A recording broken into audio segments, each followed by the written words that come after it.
Ndabaramukije mwebwe mwese mudukurikirana aho muherereye mu mpande zine zigize isi, tubabwire ati mwiriwe canke mwaramutse, biterwa n'amasaha muriko muradukurikirana ko twe turi mu masaha y'agatondo. Ntangura ndabifuriza agatondo keza n'ibihe vya Pasika vyiza, ariko ndabahe n'ikaze muri kino kiganiro cacu ca gatondo. Muri kino kiganiro turaza kuyaga ku kijanye n'indege y'igihugu c'u Rwanda yaraye ikorowe hariya mu Minembwe, nyuma y'ibitero bidasanzwe vyabaye ku munsi w'ejo urangiye, aho vyagiye kurangira igihugu c'u Rwanda kyatakarije indege yari isanzwe ifasha zino nyeshamba z'u Rwanda ku bijanye n'imirongo y'urugamba. Si ivyo gusa tuza kuyagira mu kino kiganiro, turaza kuyagira hamwe ibijanye n'amatati ari hagati ya Perezida wa Leta Zunze Ubumwe za Amerika, Perezida Donald Trump ndetse na Emmanuel Macron asanzwe aramutswa igihugu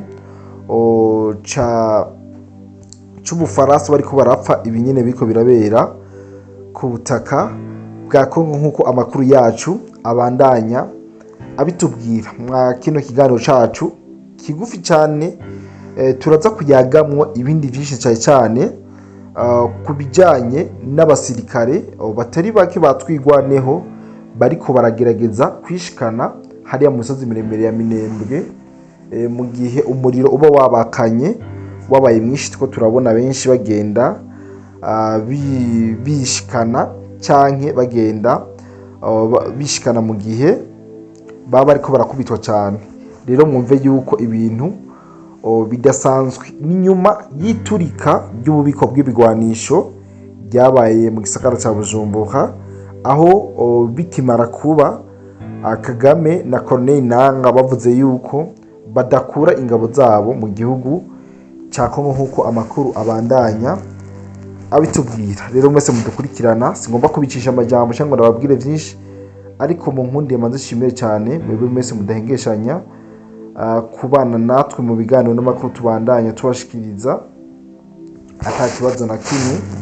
Nizera yuko wamaze gukora subscribe kuko ni ivy'ingenzi, bituma bijya ibiganiro vyacu bigera kure cyane kandi hashoboka ata kibazo na kimwe. Mu nkundire rero twibanire muri kino kiganiro kigufi cyane, aho tuza kuyaga ku bijanye n'imirongo y'urugamba cyane. Ndazi yuko nari maze iminsi niko ndabaha amakuru, mutwihanganiye kuko umwanya nturi kuratworohereza, turi mu rugendo, ariko turafata akanya tukavuga ati reka tubahe amakuru kuko ndazi yuko muri kano kanya tuvugana ata kindi kinyamakuru ngaha ku butaka bw'uburundi cyo kiragerageza kubaha amakuru menshi atari ahandi atari kuri BF News. Niho tuko turabafasha kugira ngo mushobore kumenya vyinshi kandi ata kibazo na kimwe kibiciye. Nk'uko amakuru yacu abandanya bitubwira, ku munsi w'ejo wa Pasika w'igenekezo rya 5 kwezi kwa 4 niho FARDC, ingabo z'u Burundi FDNB ndetse na Wazalendo basambaguye bongera bagira ubufu indege y'igihugu c'u Rwanda. Ni indege ya gisirikare c'u Rwanda yafashwe n'indege ya gisirikare ca RDC. Amakuru dufise nuko ino ndege y'igihugu c'u Rwanda yahagurutse mu gihugu c'u Rwanda, amakamera yo muri Kongo ndetse n'indege yo muri Kongo yamaze kuba iyibona, yinjira mu gihugu ca Kongo iyikurikirana gake gake. Nk'uko abakeneye amafoto n'amavideo y'iyi ndege ukuntu bayikurikiye baze kuza muri groupe yacu WhatsApp, turabashiriramwo link kugira ngo mwinjire ata kibazo na kimwe. Rero iyi ndege yahagutse mu gihugu c'u Rwanda, ariko abayekongomane bakayicungisha amaso, iraza irinjira. Ino ndege irinjira neza no muri Kongo ba imaze gushika mu Minembwe. Ivyo yahuye navyo ntawo bivugira hano. Iyo ndege y'u Rwanda amakuru dufise yizewe nuko yahora izana ibigwanisho ngaha muri Minembwe, igasubira inyuma itwaye abakomeretse ndetse n'abasize ubuzima ku mirongo y'urugamba, ndavuga muri zino nyeshamba za RDFM 23. Aba FARDC n'abasirikare b'Abarundi basambuye iyo ndege bongera baturira n'ububiko bw'ibigwanisho vya RDFM 23 muri ako gace nk'uko amakuru yacu abandanya abivuga. Iyi ndege twoyivugaho vyinshi cyane, ariko murumva yuko ari urundi ruhombo rwiyongereye ku bibazo igihugu cy'u Rwanda cari gifise. Ushobora kwibaza ati nyambi igihugu cy'u Rwanda gihomvye indege, ibindi bibazo cari gifise ni ikihe? Niyo mpamvu nakubwiye gukora subscribe hano kugira ngo muze muramenya vyinshi cyane cyane ibibera mu karere k'ibiyaga binini. Ni gihe mu gihugu cy'u Rwanda ibijanye na petrole, ibijanye n'ibifungurwa, kira kintu cyose cyamaze kuba kidugibe, kiretse yuko ibitoro vyo uhaserutse wogira ngo ni mu Burundi, bivanye n'imirongo y'imodoka n'amapikipiki abatonze ku masitasiyo arindire yuko babaha igitoro. Rero mwumve yuko igihugu cy'u Rwanda casubira igihugu cy'u Burundi ku bijanye n'igitoro, kuko u Rwanda ruriko rurabura bimwe bikomeye igitoro nk'uko abandi muriko murayibona ata kibazo na kimwe. Rero novuga yuko ku bijanye n'ibura ry'igitoro mu gihugu cy'u Rwanda nta utabizi yuko u Rwanda rwatuka u Burundi kijanye n'ibura ry'amakarubira canke ry'ibitoro, ariko uno munsi bisa nuko nabo kino gikombe u Burundi bwankwereko nabo bagira bakinkwereko kandi bikomeye cane. Yes, baca umugani bati ngo imbwa y'umwazi ngo yohiga ibura. Uno munsi ndazi yuko mu Rwanda ibi bihe ariko baracamwo bizotuma yaminywa yo kuzomera abarundi ngo nta bitoro nta kiniki izogabanuka ata kibazo na kimwe. Rero mumve yuko kano kanya nkuko mwagiye murayibona ku munsi weje abagiye barabivuga, abagiye barabipostinga, baraberetse ukungene mu Rwanda vyifashe, marabonye amafoto. Rero kano kanya ntabwo borohewe cyane, ni nyuma yuko leta yabo yaheruka kuzamura canke kuduza ibiciro haba ku magaze kuri vyose, ndetse mukanibuka yuko leta yabo yaheruka kubomorera inzu canke ishuri uwitwa DC Clement yaheruka kubaka. Agize aragira icyo avuga baca baramufunga, aho mbere abakuru adusumira ashobora gufungwa imyaka igera kuri 5 canke irenga gato azize kubaza canke kuvuga ibijanye n'inzu yiwe yabomoye. Ibi ndazi yuko benshi muri ko murabikurikirana, muce mwibuka n'abamama bangajwe bahenze abana bandi bafite inda mu nda baromogwa, munibuke n'ibiharage vyarandaguwe n'ino leta y'igihugu cy'u Rwanda, leta ya Paul Kagame, leta y'inkotanyi. Ibi ndazi yuko mwese mwagiye murayibona atawo bigarukana ukundi. Rero mwumve yuko ibintu nibisanzwe nta nabuke buke, nkuko dukomeza kubatoreza amakuru yacu. Turaza kubacisha ahantu henshi habereye imirongo y'urugamba, habereye ibicero, ariko inkuru y'umwana isubira inyuma. Mu nkundire dusubira inyuma gato kijanye n'iri turirwa ry'indege, tubabwire naho yarasiwe. Ino ndege ni igitero gikomeye cya gisirikare cyabereye aho bitwa muri Kitavi canke Itavi mu ntara ya Minembwe, aho kajugujwe RDF yatewe n'umugwi udasanzwe w'aba special force bagwanira mu kirere ba FARDC, aribo vyagiye kurangira bakoroye iyo ndege y'igihugu cy'u Rwanda canke iyo ndege y'abasirikare b'u Rwanda mu migwano idasanzwe yari imaze iminsi iriko irabera muri ubwo buce bwa Minembwe. Kandi bako twabwira nuko muri Minembwe nyene agace bitwa Indodo Bijombo kuri uyu w'Imana w'igerekerezo rya 5 kwezi kwa 4 no makaturimo isaha 12 z'umugoroba harabaye imigwano, harasubiye kuba imigwano ikomeye. Mu migwano yari imaze iminsi 3 iriko irabandanya mu mihana ya Indodo kuri uyu mugoroba, abasirikare batwigwaneho M23 Red Tabara bategetse abene gihugu guhunga bajane nabo bavuga ko bazobajana aho bitwa muri Chokwa, aho amakuru nkuko amakuru ariko arabitubwira. Rero mumve yuko kakantu M23 yakora muri Uvira n'ubu irikiragaragaza gukora ngaha muri Minembwe, kwa guhunga uhunganye n'abene gihugu babagize nk'igikoresho canke nk'inkinzo yawe. Ubu abanyagihugu bariko bararara mu bice vya Mosoro, Mugeti ndetse na Gahuna, ariko rero baraciyambaza basaba ko bokwerekwa borekegwa kugira ngo bagume hamwe na leta basanzwe bafitaniye isano. Mu mpera z'uyu munsi zo kumusukeye ingabo zatwirwaneho M23 Red Tabara zashitse mu gace bitwa Iwamasata n'agace bitwa Mugeti n'agace bita Mwirango ku ruhande rwa Nyagisozi hamwe n'agace bitwa Kamacumu hafi ya Kajembwe. Nuko bisa nuko leta itaboneka muri ibi bihe. Muri make dufashe kano kanya dusaba yuko abene gihugu bose bari ko baromugwa n'izinyeshamba leta yogira ikora kose kugira ngo bane bene gihugu bisubirire mu mihana yabo, kuko murabizi yuko nibo bapfa, nibo bahasiga ubuzima, nibo bahakomerekera kubera ko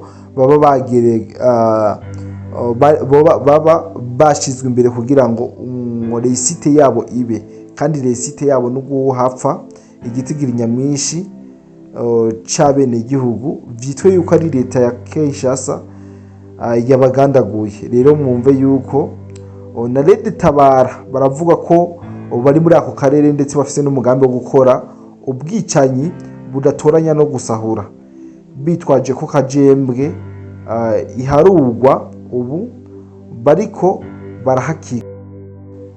Ndibaza imigwano kugeza ino saha, kugeza kano kanya imigwano ntiyorosha ari mu misozi miremire ya Fizi, imigwano iracakomeye ku buryo budasanzwe. Ariko reka twivire hiyo mu Minembwe, ndabona twahavuga byinshi, amakuru yaho ni menshi, twisingirire ku bindi aho ngomba tuyage ku bijanye n'ingene President Paul Kagame w'igihugu cy'u Rwanda mu kiganiro yakoreye kuri Jeune Africa yarahiye gukura ingabo ziwe muri Kongo ndetse n'ivyuma vy'ubwirinzi. Bitoje tubabwire ko aretse kubikora mu gihe twabonye hari umurundi yahoze mu butegetsi bw'igihugu we atigeze yemanga yuko atangabo z'u Rwanda ziri muri Kongo, yarabihakanye kandi yongera aravyihanikiriza. Ariko uno musi President Paul Kagame we aravyemera. None ukuri n'ukuwe, twizere uwo ari mu Burundi canke twizere uwo sebuja bivugwa yuko yoba ari we ariko arakora byose? Ariko no babwira yuko karagaciyemo ni nyuma yuko bumvise yuko hari ibigwanisho vyahiriye mu kambi y'Ubujumbura, ni nyuma yuko bumvise yuko Uburundi ubwo bwatakaje mu bigwanisho byinshi bikomeye cyane. President Paul Kagame na Colonel Nanga barahiye bararengwa yuko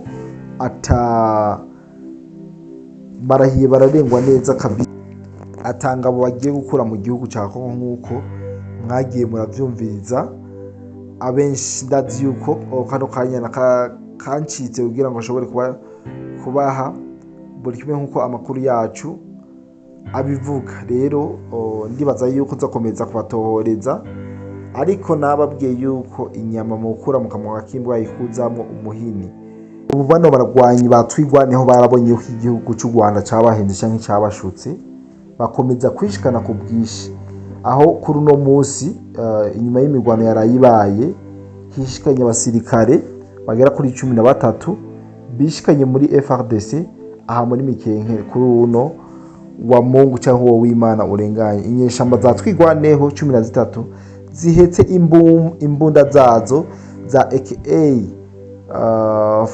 47 zishikanye kuri FRDC muri Mikenke. Izo nyeshamba zari zihunze zivuye muri Minembwe mu buce bwariko buraberamwo imigwano, nkuko amakuru yacu abandanya abivuga. Iyo nkuru tuza ko ibatoheza neza, tubabwire ibijanye n'imigwano ikomeye yabereye muri Minembwe centre. Ndazi yuko abenshi mutamuramenya uko ibintu vyagenze ndetse nuko vyari vyifashe muri rusange. Rero mwumve yuko tuzakomeza kubashakira zino nkuru cyangwa kubaronderera aho ziri hose kugira ngo mushobore kumenya buri kimwe uko kiriko kiragenda. Rero wowe waramaze gukora subscribe warakoze cyane, ni ivy'ingenzi kuko bituma bino biganiro bigufi byo kumenya amakuru y'ingene yifashe mu karere orohera cyane atakibazo na kimwe, nkuko mbandanya ndabashikiriza.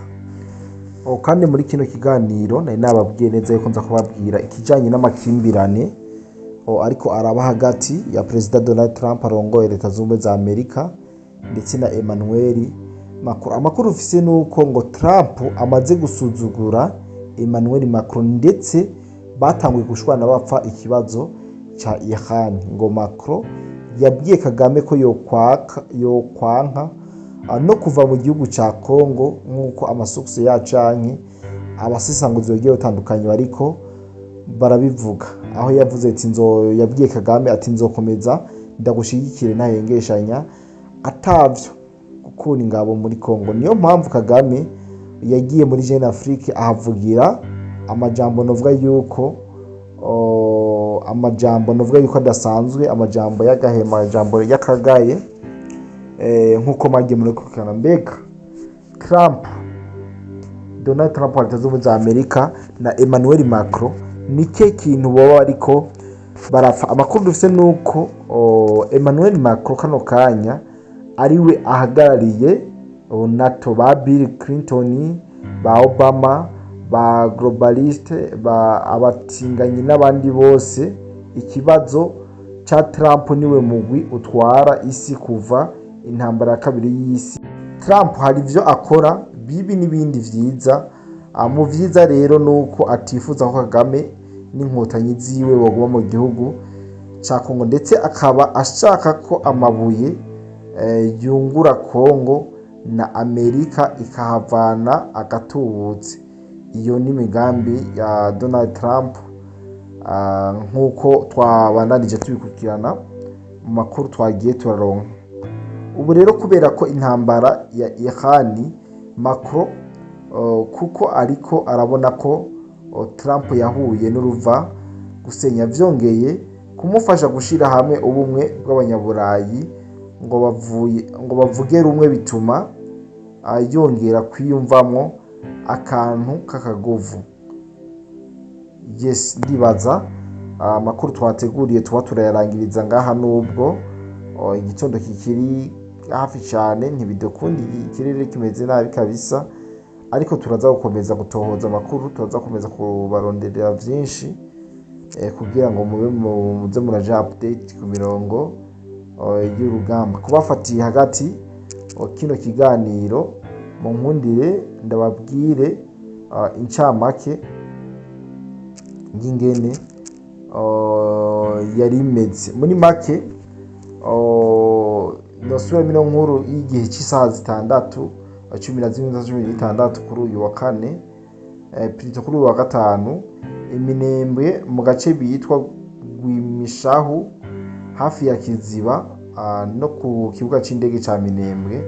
Indege ya gisirikare ifise ibara rya gisirikare, bivuga ko ari igisirikare cy'u Rwanda, yari yikoreye abasirikare biyongera imiti, amasasu n'ibifungurwa bijanwe kuri Twigwaneho AFC M23 bivuye i Kigali, aho iyo ndege yatewe ibisasu, aho amadrone abiri yabonekanye ariko arayihiga mpaka barayimenagura, batora ubuce nk'uko amakuru yacu abandanya abivuga. Iyo ndege abari bayirimo bose n'ibikoresho byose vyahiye biratokombera, nta numwe yarokoze aza kubara inkuru. FARDC imaze kubona ivyo yaciye itangura igitero ku kigo kiri Minembwe.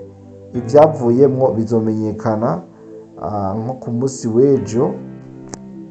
Nuko kashimire cyane mwebwe mwese twanyuma kino kiganiro, ndizera yuko twabanye neza kandi twumvise byinshi kumbure. Turongera guhura mu bindi biganiro vyacu vy'uno munsi. Haracari kaye. Bye bye.